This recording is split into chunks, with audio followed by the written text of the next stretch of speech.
Mesdames et messieurs, bonne année à toutes et à tous. Bonne année 2021. Adieu 2020 avec toutes les tristesses, tous les désastres, toutes les peines. Adieu 2020 avec toutes tes douleurs. Et encore une fois, bonne arrivée 2021 avec toutes les joies, les bonheurs, les biens. C'est bien sûr des espoirs, des souhaits, je crois qui sont proposés par le monde entier parce que 2020 représente une année amère dans l'histoire de l'humanité tout entière. Mais encore une fois, bonne année pour vous pendant 2021. À cette occasion, on trouve que le président Abdel Fattah el-Sisi a échangé des messages de vœux avec les dirigeants du monde. Les chefs de l'État leur ont souhaité une nouvelle année pleine de joie, pleine de bonheur, espérant ainsi un début d'année prometteur, un avenir meilleur pour tout le monde. Mais jusqu'à maintenant, chers téléspectateurs, nous devons traiter avec une réalité plus ou moins qui va, bien sûr, pour continuer avec nous pendant 2021. C'est la pandémie de Covid-19 qui a changé le monde entier pendant 2020. Donc, un tout petit reportage de notre collègue Salih Hamed pour savoir comment cette pandémie a chamboulé toutes les choses en 2020.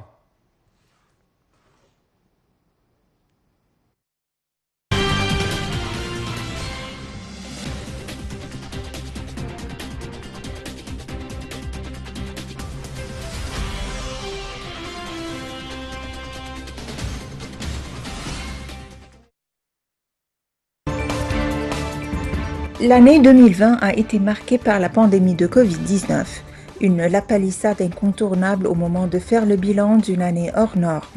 2020 n'est pas encore totalement terminée, mais une chose est sûre, c'est qu'elle restera dans les annales comme l'année où un nouveau virus a paralysé la planète entière. Le 7 janvier, les responsables chinois avaient annoncé qu'un nouveau virus a été isolé et qui serait apparu chez des personnes travaillant au marché de gros fruits de mer à Wuhan, dans la province de Hubei, en Chine centrale, dans lequel des animaux sauvages vivants sont entreposés et vendus. Quelques jours et la Chine fait part du premier décès à Wuhan. Ensuite, des cas apparaissent à travers l'Asie, l'Afrique et l'Europe. Fin janvier, les pays commencent à rapatrier leurs ressortissants de Chine. Des enfants ont perdu leurs parents, des grands-parents ont été emportés, des conjoints endeuillés par la mort solitaire d'un proche quand les visites à l'hôpital étaient jugées trop risquées en raison de la contagion.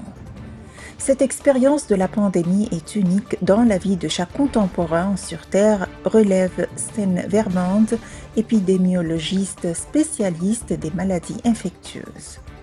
L'horreur est devenue mondiale et la course au vaccin a déjà commencé.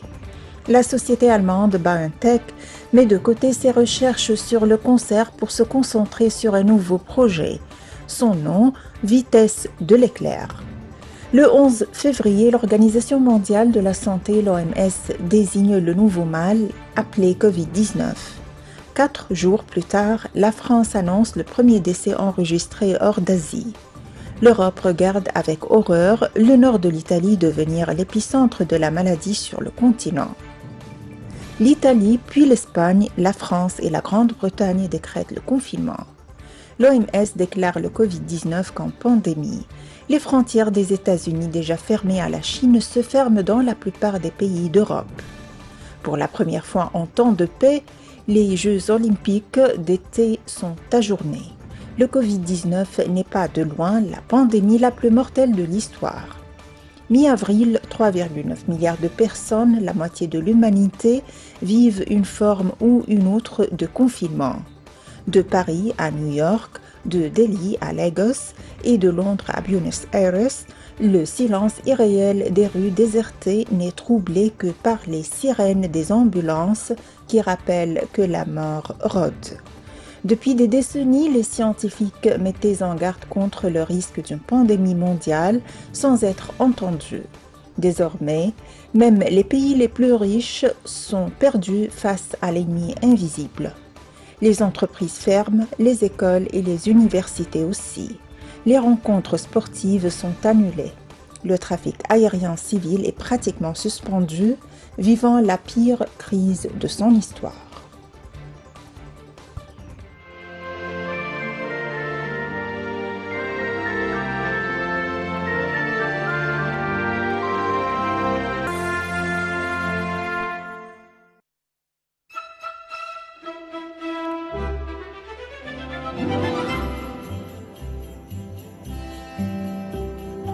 ليلة عيد ليلة عيد الليلة ليلة عيد زينة وناس صوت جراس عم بترن بعيد ليلة عيد ليلة عيد الليلة ليلة عيد صوت ولادة تياب جداد وبكرة الحب جديد ليلة عيد ليلة عيد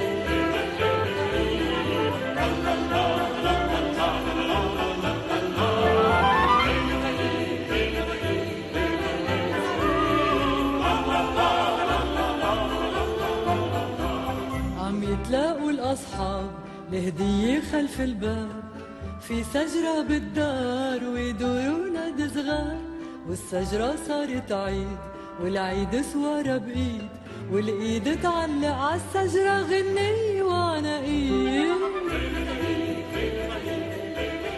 لا.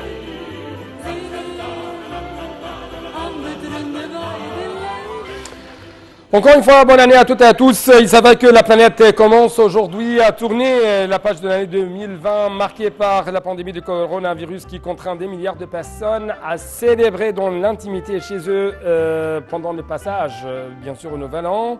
Voyons que les nouvelles vagues épidémiques obligent une majorité d'habitants à suivre les célébrations depuis leur canapé. Comme vous trouvez sur l'écran, aucune nouvelle souche de Covid-19 n'a été signalée ici en Égypte, selon le Bureau régional du Proche-Orient à l'Organisation de la Santé mondiale. Répondant ainsi à une question posée par l'agence de presse du Moyen-Orient, le Bureau a souligné l'importance des médias dans la sensibilisation sociale pour mettre en application les mesures de précaution vu que les cas positifs n'ont pas tous des symptômes. Le bureau a de même confirmé la nécessité de garder toujours les mains propres, la distanciation sociale et de porter le masque dans les lieux publics et clos.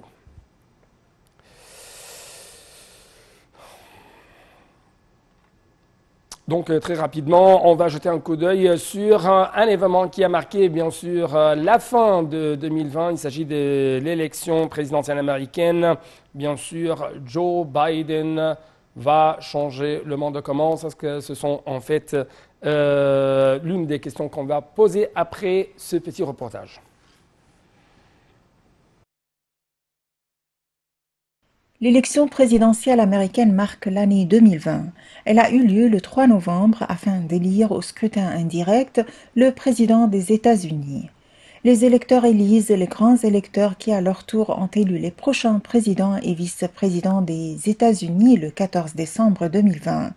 Il s'agit de la 59e élection présidentielle américaine, la première ayant eu lieu en 1788-89.